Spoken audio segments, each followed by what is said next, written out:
Olá, primeira série, tudo bem? Estamos hoje ali na página 17, onde nós vamos continuar aí o nosso conteúdo e hoje nós passamos a falar da nossa segunda etapa, né, desta unidade, terminando ali aquela questão sobre algumas características dos elementos. Nós vamos falar hoje sobre as propriedades dos elementos que aparecem na tabela periódica. Então é o seguinte, essas propriedades dos elementos, elas podem ser divididas em propriedades aperiódicas, né, ou propriedades periódicas. O que seriam as propriedades aperiódicas? Aquelas que aumentam ou diminuem o valor em determinado percurso ali da tabela periódica, tá? Então, quando você fala, por exemplo, em massa atômica e número atômico, ó, massa atômica e número atômico, você tem variação na tabela periódica, você tem um crescimento determinado ali, onde não vai ocorrer uma repetição desses valores de massa e de número atômico, né? Então, essas propriedades são chamadas de propriedades aperiódicas, tá?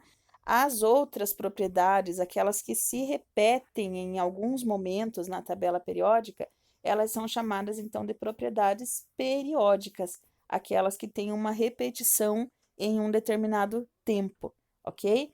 Esse tipo de propriedade, né, que nós vamos ver agora, eles sempre vão aí seguindo em alguns elementos, eles vão se repetindo, vão aparecendo da mesma forma. Então, essas propriedades aqui, nós vamos estudar a partir de agora, nós vamos falar, por exemplo, do raio atômico, né, que é o raio do átomo, tá? Energia de ionização, quanto é necessário de energia para fazer liberar um elétron daquele átomo, né? Eletronegatividade, quer dizer o quanto ele é eletronegativo, afinidade eletrônica, o quanto ele tende a ter afinidade, a receber, a atrair para si os elétrons, tá? Então, essas são as propriedades periódicas que nós vamos falar aqui, ok?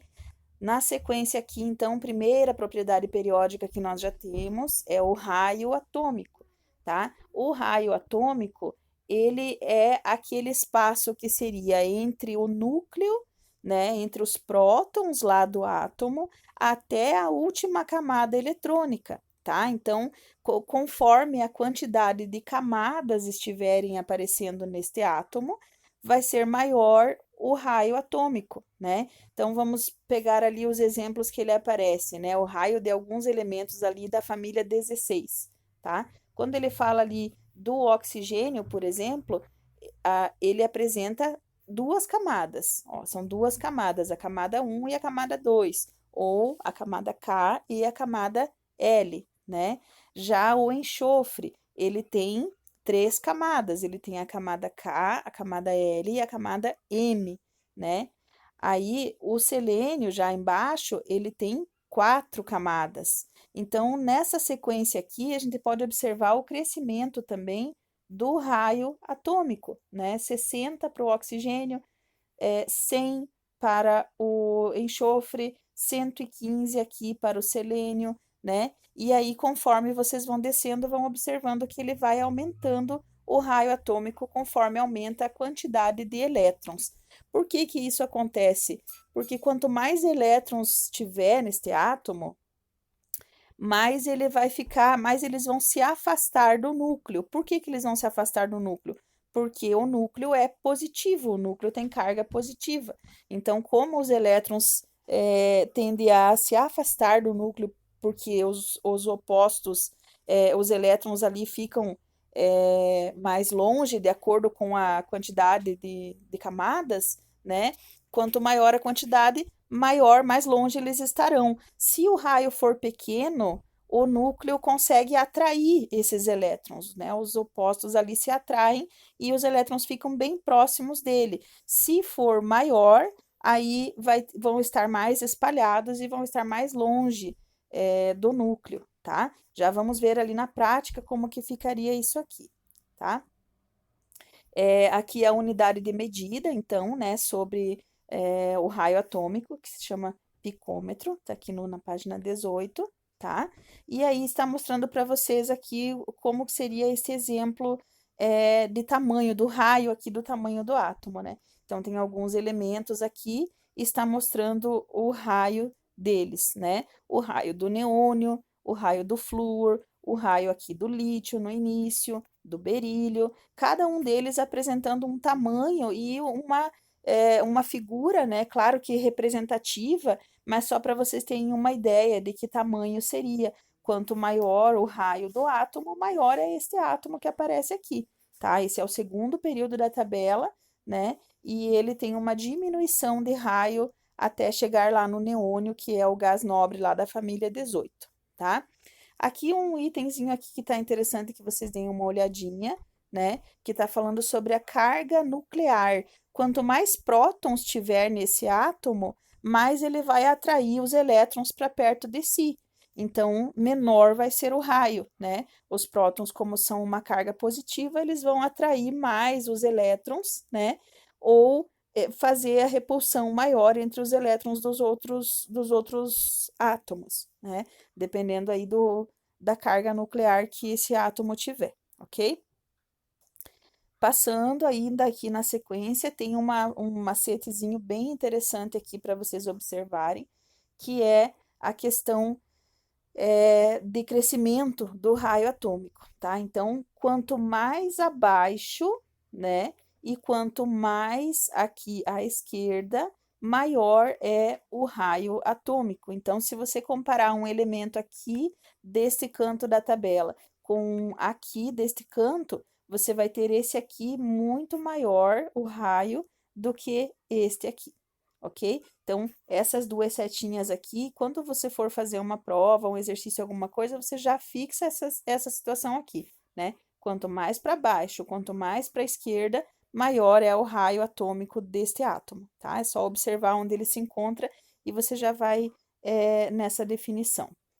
Na sequência aqui, raio iônico. O raio iônico seria o raio dos íons, dos átomos que já ganharam ou perderam elétrons, né? Então, observem ali, o primeiro que está mostrando aqui uma eletrosfera para vocês, ele está mostrando o átomo com 3 elétrons ali, ó, 1, 2, 3 elétrons em 2 camadas, né? E o raio atômico seria já este aqui, ó. Estão vendo que o raio seria esse espaço que aparece entre o núcleo, né? E o núcleo e a eletrosfera, a última camada da eletrosfera.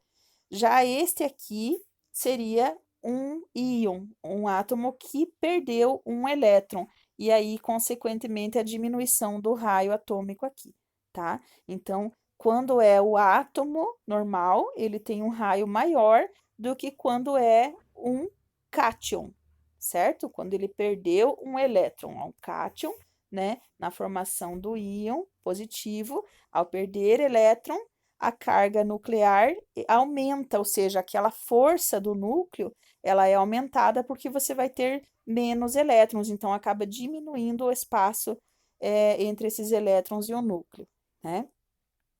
Então, aqui a definição aqui bem bonitinha aqui para a gente já memorizar. O raio do átomo é sempre maior do que o seu respectivo cátion, ou seja, o átomo vai ter um raio maior do que quando ele perder um elétron, né? Já na sequência aqui, temos o contrário, que seria a formação do íon negativo, né? No íon negativo é o contrário, quando você recebe um elétron aqui no átomo, você tinha o átomo neutro aqui e um raio atômico. Aí aqui você recebeu um elétron, você tem um raio atômico maior, porque aumentou o espaço ali da eletrosfera, tá? E aí aqui também a definição, né, bem certinha já, o raio do átomo é sempre menor do que o raio do seu respectivo ânion, ok? Então, essa é a parte sobre raio atômico, né? Tem algumas situações falando aqui sobre para você, sobre a questão de ter átomos com a mesma quantidade de elétrons, né? Então, isoeletrônicos, ó, com a mesma quantidade de elétrons, né? Mas aí o raio vai ser diferente dependendo da carga nuclear desses átomos, dependendo da quantidade de prótons que eles tiver também, né? Então, tem aqui uma sequência, né?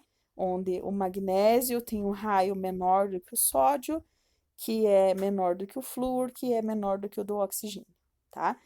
Neste caso aqui, é em ordem crescente, né? De número atômico em ordem crescente de raio atômico também, tá? Então, essa é a primeira parte aí só sobre raios dos átomos e de seus respectivos íons, tá? Na próxima aula, a gente volta falando aqui sobre a energia de ionização ali na página 20, ok? Então, espero que tenham compreendido, espero que tenha ficado mais tranquilo aí para vocês essa parte e bom final de semana, até a próxima aula, ok?